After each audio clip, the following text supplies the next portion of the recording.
nombre es Mayra Yepes, estudiante de la carrera de Medicina de la Universidad Laika y Alfaro de Manabí. Y en este video les expondré de un tema muy importante, de la semiología reumática y de las diferentes maniobras semiológicas de la articulación de la rodilla. La rodilla es la mayor de las articulaciones del organismo, pero también la más superficial. La rodilla es una de las articulaciones fundamentalmente de la locomoción bípeda, pero también en el deporte y en las máximas exigencias funcionales a las que el ser humano se somete. Habrá que pensar que tiene que existir unos elementos de interposición, los meniscos, que van a ayudar a hacerlo congruente e incongruente, unos elementos de estabilización pasiva como la cápsula interarticular y los ligamentos, y unos elementos de estabilización activa, los músculos y los tendones que se van a insertar alrededor de la rodilla y le van a dar al movimiento lo que va a ser importante al momento de estudiar, diagnosticar y de reparar para no provocar una inestabilidad y una adaptación degenerativa de esta articulación. Continuando, en cuanto a la anatomía, la rodilla es particularmente susceptible a las lesiones traumáticas y por lo tanto va a ser aquí donde sea más importante una buena anamnesis, intentando reproducir el mecanismo lesional y una buena exploración física que permita llegar a un diagnóstico lo más preciso posible. Además de ser la articulación más grande de la articulación más nivelizada del organismo, por lo que va a ser un asiento de una gran cantidad de enfermedades y procesos inflamatorios reumáticos o metabólicos, cuyo reconocimiento semiológico permitirá un tratamiento específico. En cuanto al dolor, es característico de la rodilla que si se inicia en esta articulación no va a irradiar más allá. Es importante conocer el ritmo de este dolor, es decir, si es mecánico y aparece con la función y mejora con el reposo, y si es inflamatorio que no desaparece con el reposo e incluso va a empeorar con él. El dolor degenerativo de la artrosis es claramente mecánico, aumenta al inicio de la marcha y a veces empeora un poco después, y empeora de nuevo en el momento de la bipedestación, la marcha prolongada, mientras que el dolor inflamatorio de la artrosis es de reposo e incluso de un cierto predominio nocturno.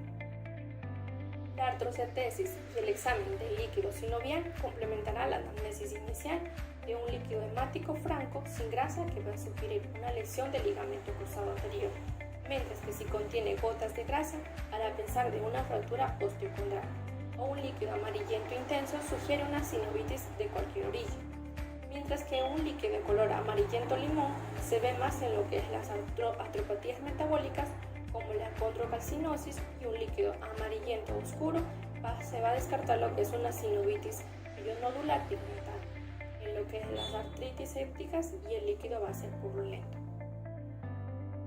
Continuando, tenemos la inspección. Mediante la inspección vamos a valorar la alineación de las extremidades inferiores.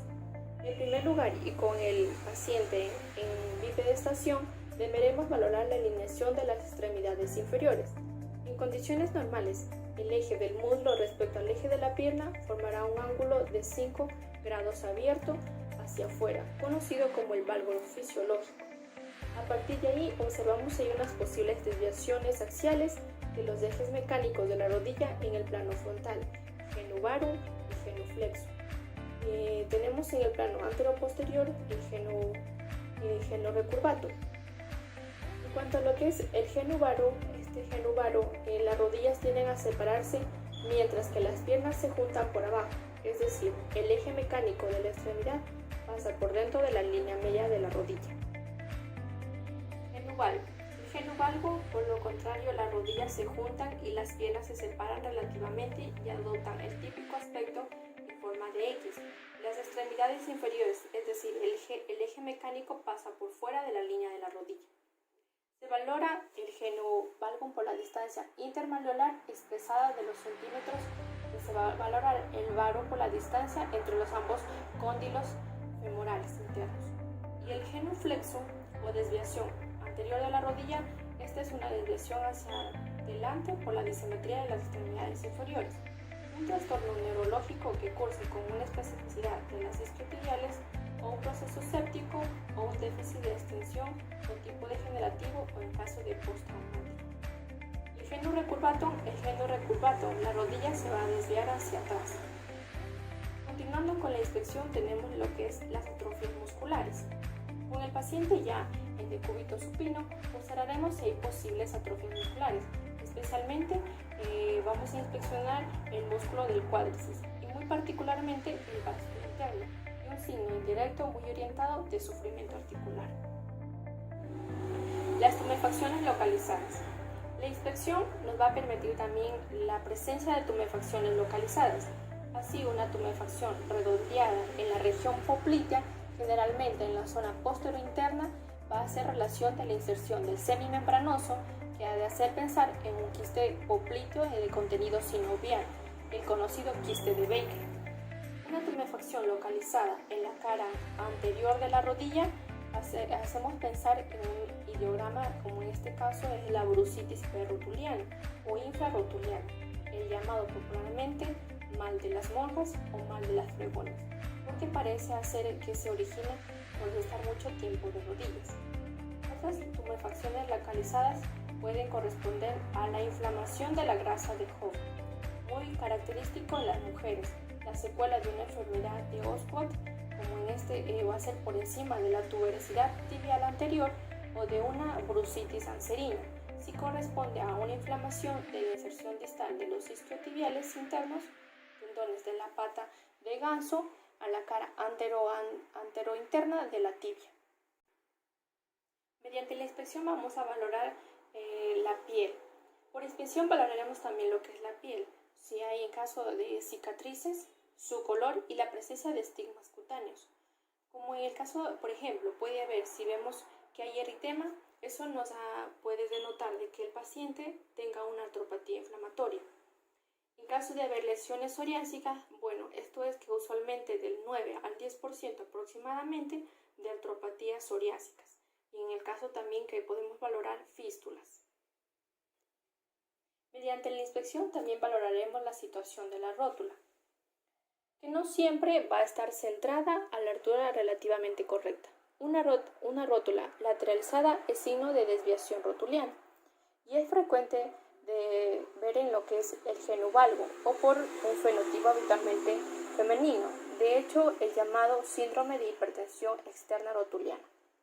Las rótulas hacia adentro, estas van a ser conocidas como las rótulas viscas y son indicativas de una mal rotación de las extremidades inferiores.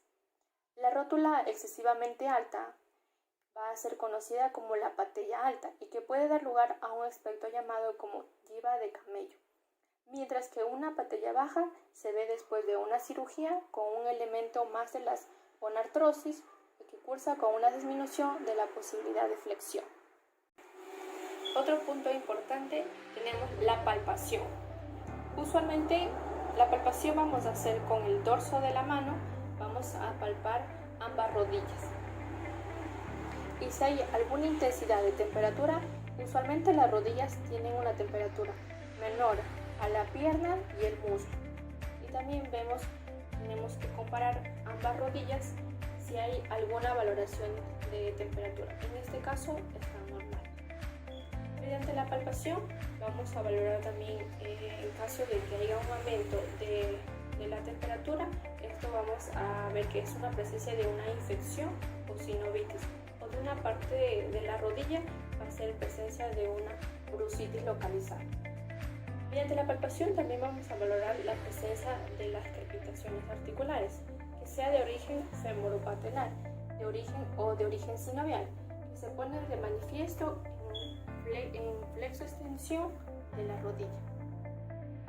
Vamos a ver si hay en este caso presencia de crepitaciones.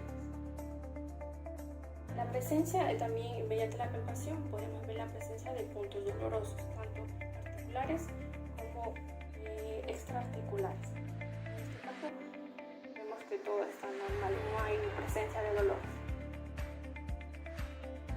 Las maniobras exploratorias.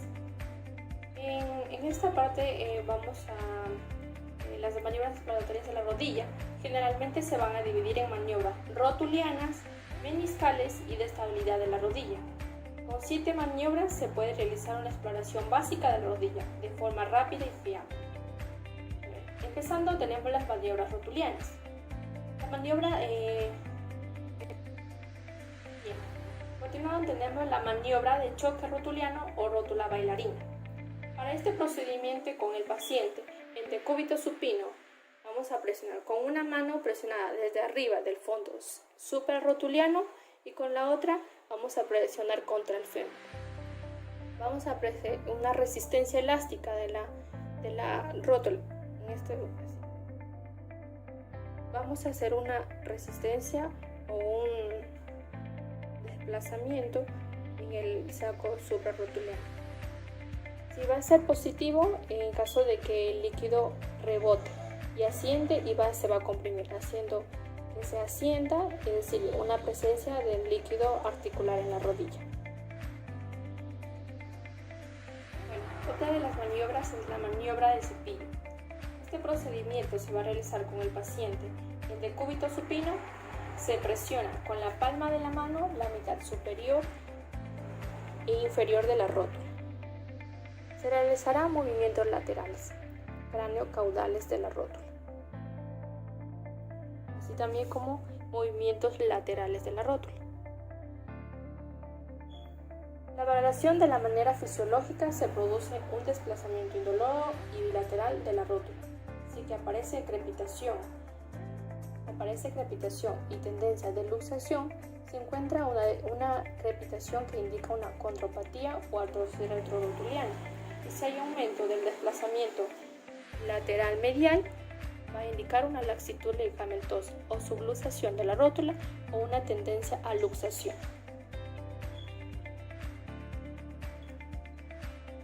Maniobra del Sole. Mediante la maniobra del Sole se va a explorar los cartílagos articulares rotulianos. Se realiza una lateralización externa de la rótula y se solicita contracción del músculo cuádriceps por parte del paciente. Vamos a poner en esta parte la mano encima del cuádriceps y vamos a pedir al paciente que levante su pie levemente. Si se produce un dolor en la parte femoropatelar, esto va a indicar que esta prueba es positiva. Y si aparece dolor retrorotuliano, pero tiene un poco de valor predictivo positivo, ya que la madrioma es positiva en algunos individuos sanos. No obstante, una prueba negativa es muy sugerente que no existe afectación cartilaginosa. Maniobra del bostezo articular, o maniobra conocido como el varo valgo, 0 grados y de 30 grados de flexión de rodilla. Este procedimiento va a realizar el paciente en decúbito supino y vamos a valorar el varo y un valgo forzado de la articulación de la rodilla, palpando la interlínea articular, buscando la aparición de dolor o bostezo articular de la interlínea externa.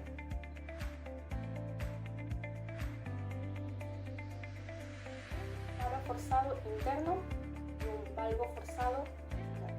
Habrá que realizar una exploración de extensión completa de un 0 grados y una flexión de 30 grados de rodilla.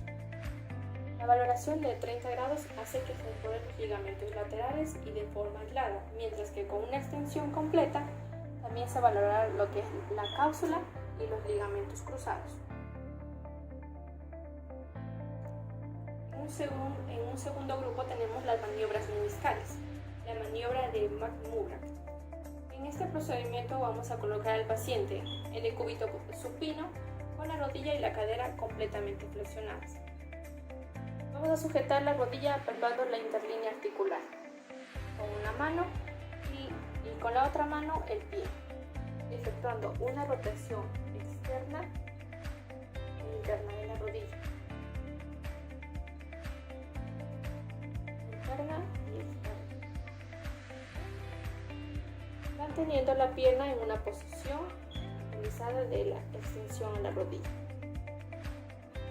La aparición de dolor o de chasquido durante la extensión de la rodilla es la valoración a indicar una lesión del menisco interno, y en rotación interna del menisco externo se va a valorar una sensibilidad y especificidad. Continuado tenemos la valoración del ligamento cruzado anterior mediante la maniobra del Lagman. Este procedimiento va a realizar con el paciente en decúbito supino con una flexión de rodilla de 15 a 30 grados, Con una mano vamos a sujetar el tercio distal del muslo y con la otra el tercio distal de la pierna, realizando movimientos de sillamiento.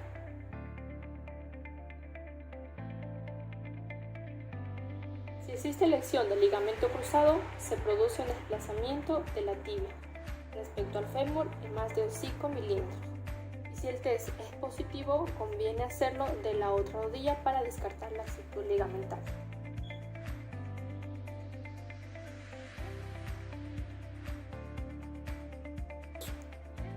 La maniobra del cajón anterior o cajón posterior.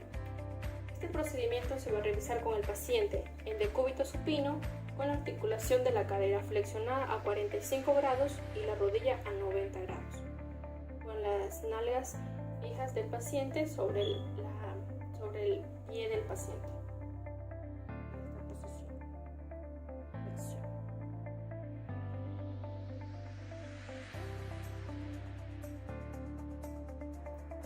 Y vamos a hacer, en esta posición se va a realizar la prueba en una posición neutral y vamos a hacer una tracción antero-anterior. En la maniobra del cajón anterior va a ser una tracción postero-anterior. Para la maniobra del cajón posterior vamos a hacer una tracción antero-posterior, hacia atrás, valorando los ligamentos cruzados, anterior y anterior.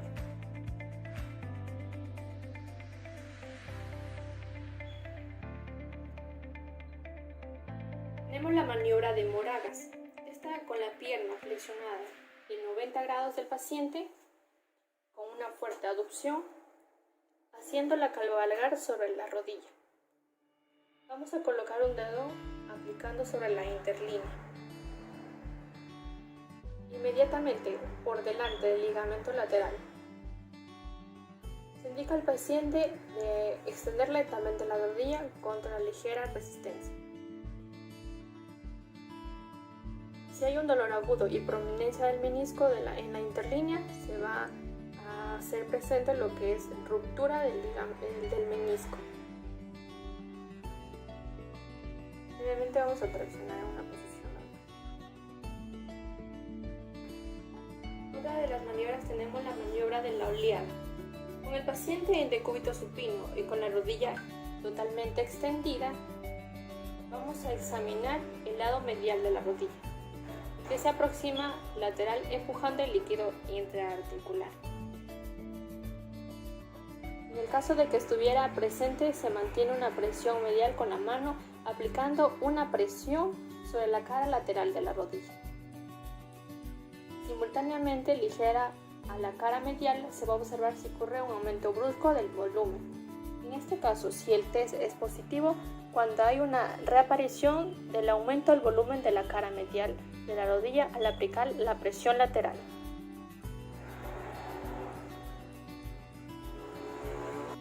Por último, tenemos la maniobra del Adler. En esta se realiza con el paciente en decúbito pro, con la rodilla en flexión de 90 grados. Se fija al muslo y se realiza una rotación de la rodilla interna y externa, presionando sobre el talón.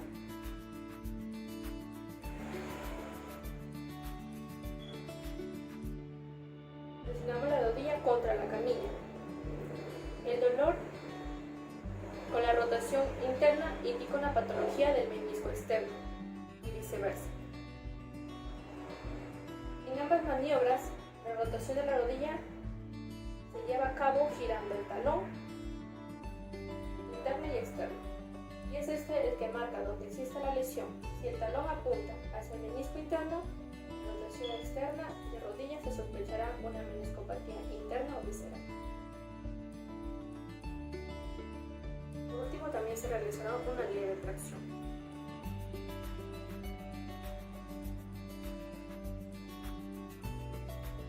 Bueno chicos, con esto he terminado en cuanto a la valoración de la articulación de la rodilla. espero que este video les haya servido de mucho y gracias por ver este video.